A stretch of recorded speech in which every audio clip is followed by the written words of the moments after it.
जय गुरु जी के चरणों में कोटि कोटि नमन, अनंतम अनंतम शुक्राना। गुरु जी आपने जो हमें सेवा बख्शी है ये पाठ करने की, शिव पुराण का पाठ पढ़ने की और बाकी संगत जी को जो सुनने की सेवा बख्शी है, आपका कोटि कोटि शुक्राना। जो आपने हमें इतना ज्ञान दिया कि शिव पुराण हम सबको पढ़ना चाहिए और बहुत ही अच्छा लग रहा है। बहुत सी बातें पता चल रही हैं संगत जी, हमें आपको भी बहुत कुछ पता चल रहा होगा कि शिवलिंग कैसे बनाना चाहिए, कैसे पूजा करनी चाहिए। चलिए शुरू करते हैं आज का ये पाठ शिव पुराण का। गुरु जी की आज्ञा लेते हैं। 21 और 22 हमने कल कंप्लीट कर लिया था अपना अध्याय। आज हम पढ़ेंगे 23 और 24। छोटा छोटा मैंने कर दिया है काफ़ी जी, पहले आधे घंटे का किया था, फिर आप सब लोगों की मंशा को देखते हुए मैंने उसे और भी छोटा किया, क्योंकि ये मुझे मालूम है कि पाठ जो होता है, जो पूजा पाठ होता है, भक्ति जो होती है भगवान की या गुरु की, बहुत ही मुश्किल से होती है। बाकी हम सारे काम बहुत आराम से कर लेते हैं। हम 3 घंटे जब थिएटर में जाके बैठते हैं तो हमें पता भी नहीं चलता कि टाइम कैसे चुटकियों में बीत जाता है।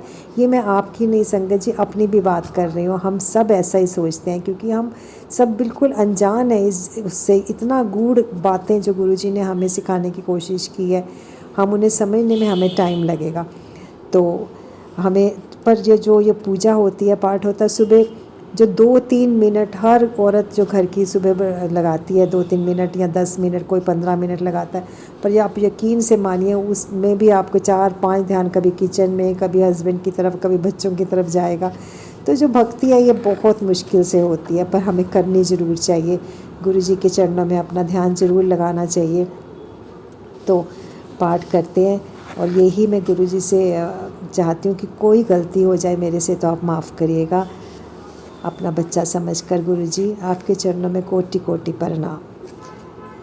शुरू करते हैं अध्याय 23। गुरु जी आज्ञा दीजिए। ओम नमः शिवाय, शिव जी सदा सहाय। ओम नमः शिवाय, गुरु जी सदा सहाय।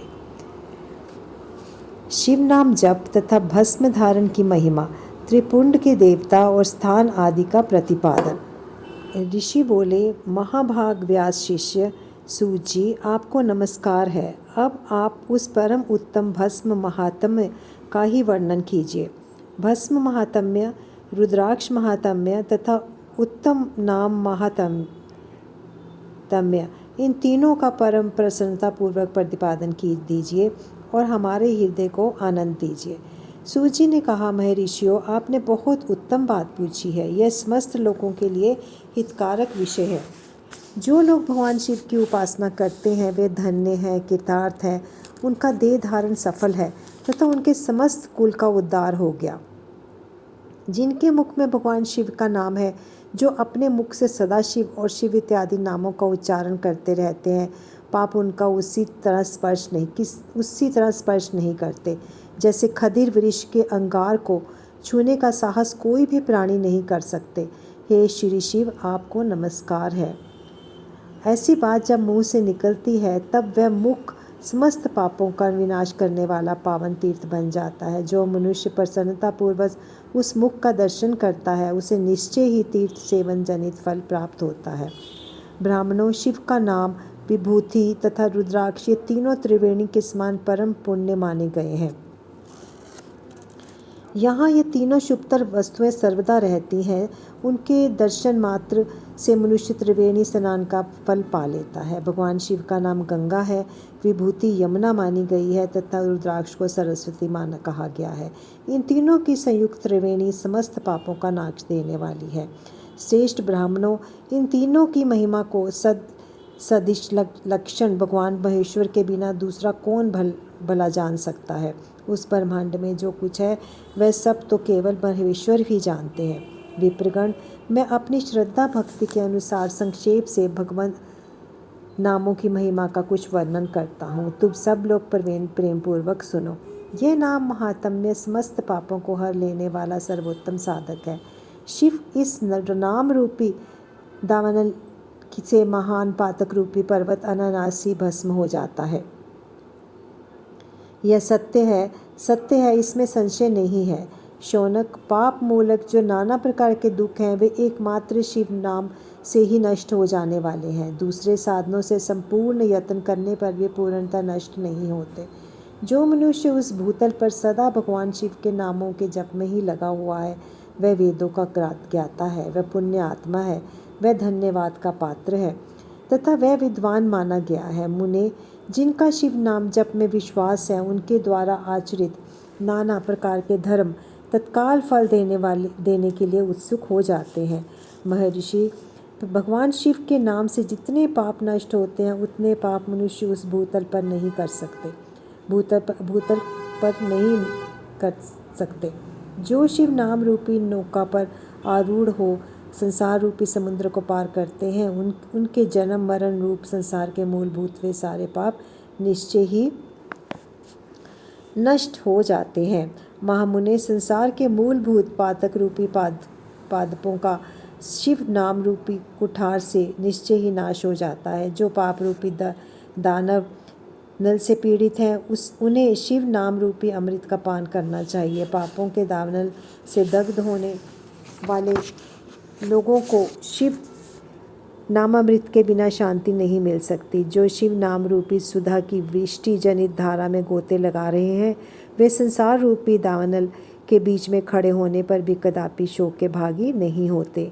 जिन महात्माओं के मन में शिव नाम के प्रति बड़ी भारी भक्ति है, ऐसे लोगों की सहसा और स्वर्था मुक्ति होती है। मुनीश्वर, जिसने अनेक जन्मों तक तपस्या की है, उसी की शिव नाम के प्रति भक्ति होती है, जो समस्त पापों का नाश करने वाली है। जिसके मन में भगवान शिव के नाम के प्रति कभी खंडित न होने वाली असाधारण भक्ति प्रकट हुई है, उसी के लिए मोक्ष सुलभ है। यह मेरा मत है। जो अनेक पाप करके भी भगवान शिव के नाम के जप में आदरपूर्वक लगे रहते हैं, वह समस्त पापों से मुक्त हो जाता है, इसमें कोई संशय नहीं है। जैसे वन में दावानल से दग्ध हुए वृक्ष भस्म हो जाते हैं, उसी प्रकार देव नाम रूपी दावानल से दग्ध होकर उस समय तक के सारे पाप भस्म हो जाते हैं। शौनक, जिनके अंग नित्य भस्म लगाने से पवित्र हो गए हैं तथा जो शिव नाम जप का आदर करने लगा है, वह घोर संसार सागर को भी पार कर ही लेता है।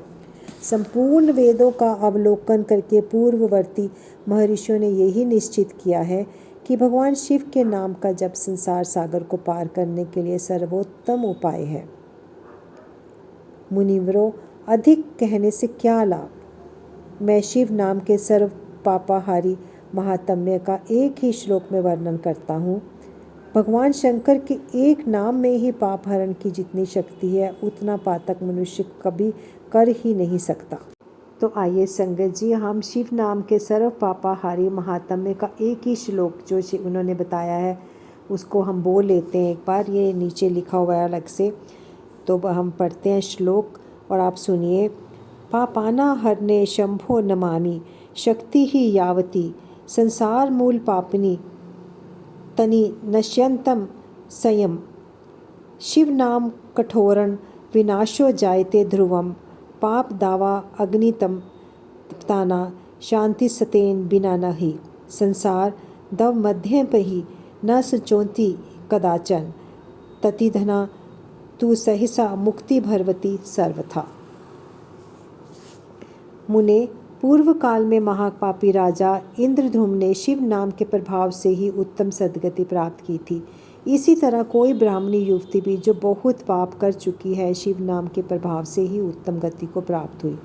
द्विजवरों, इस प्रकार मैंने तुमसे भगवान के उत्तम महात्म्य का वर्णन किया है। अब तुम भस्म का महात्म्य सुनो, जो समस्त पावन वस्तुओं को भी पावन करने वाला है। महर्षियों, भस्म संपूर्ण मंगलों को देने वाला तथा उत्तम है। उसके दो भेद बताए गए हैं, उन भेदों का मैं वर्णन करता हूँ। सावधान होकर सुनो। एक को महाभस्म जानना चाहिए, दूसरे को सबलम भस्म। महाभस्म के भी अनेक भेद हैं। यह 3 प्रकार का कहा गया है, श्रोत, स्मार्त और लौकिक। सबलम भस्म के भी बहुत से भेदों का वर्णन किया गया है। श्रोत और स्मार्त भस्म को केवल द्विजों के ही उपयोग में आने के लिए योग्य कहा गया है। तीसरा जो लौकिक भस्म है, वह अन्य लोगों के लिए भी उपयोग में आ सकता है। श्रेष्ठ महर्षियों ने यह बताया है कि द्विजों को वैदिक मंत्र के उच्चारण पूर्वक भस्म धारण करना चाहिए। दूसरे लोगों के लिए बिना मंत्र के ही केवल धारण करने वाला विधान है। जले हुए गोबर से प्रकट होने वाला भस्म आग्नेय कहलाता है। महामुनि, वह भी त्रिपुंड का द्रव्य है, ऐसा कहा गया है।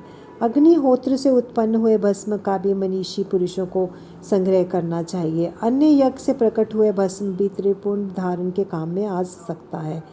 जाबालोपनिषद में आए हुए अग्नि इत्यादि 7 मंत्रों का जल मिश्रित भस्म से धूलन यानी विभिन्न अंगों में मर्दन तथा लेपन करना चाहिए।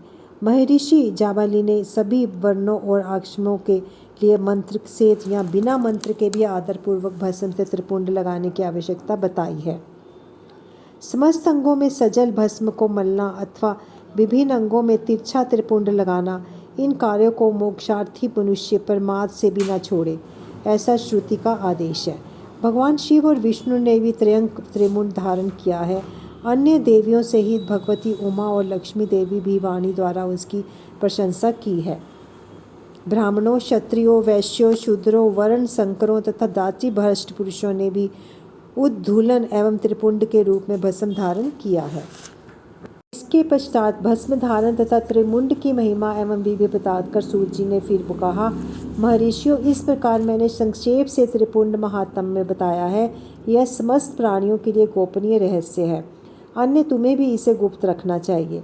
मुनिवरों, ललाट आदि सभी निर्दिष्ट स्थानों में जो भस्म से 3 तिरछी रेखाएं बनाई जाती हैं, उन्हीं को विद्वानों ने त्रिपुंड कहा है। भौहों के मध्य भाग से लेकर जहाँ तक भौहों का अंत है, उसका उतना बड़ा त्रिपुंड ललाट में धारण करना चाहिए। मध्यमा और अनामिका उंगली से 2 रेखाएं करके बीच में अंगुष्ठ द्वारा प्रतिलोम भाव की गई रेखा त्रिपुंड कहलाती है। अथवा बीच की 3 उंगलियों से भस्म लेकर यत्न पूर्वक भक्ति भाव से ललाट में त्रिपुंड धारण करें। त्रिपुंड अत्यंत उत्तम तथा भोग और मोक्ष को देने वाला होता है।